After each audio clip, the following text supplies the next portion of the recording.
boost your mind mapping speed.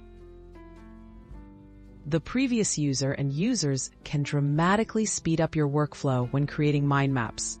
Instead of reaching for the mouse, simple key combinations let you add topics, navigate branches, and reorganize ideas in leading apps. Essential shortcuts in XMind.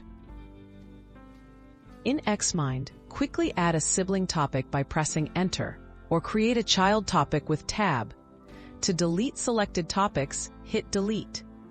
Use Ctrl+Z to undo your last action and Ctrl+C to copy and paste topics. Navigating your map becomes faster with the arrow keys. MindMeister, fast ideas in navigation. For MindMeister users, add a new sibling idea using Enter and a child idea with Tab, just like XMind. Move between items using the arrow keys. To quickly open the editing mode, press F2.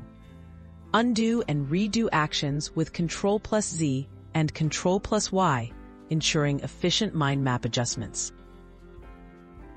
Speeding up with FreeMind. In Tips for mastering shortcuts. Practice using keyboard shortcuts regularly to build muscle memory. Most mind mapping apps offer a shortcut reference guide. Explore these to discover even more time-saving keys. Mastering these tricks not only speeds up your mind map creation, but also keeps you focused on brainstorming, not on clicking menus.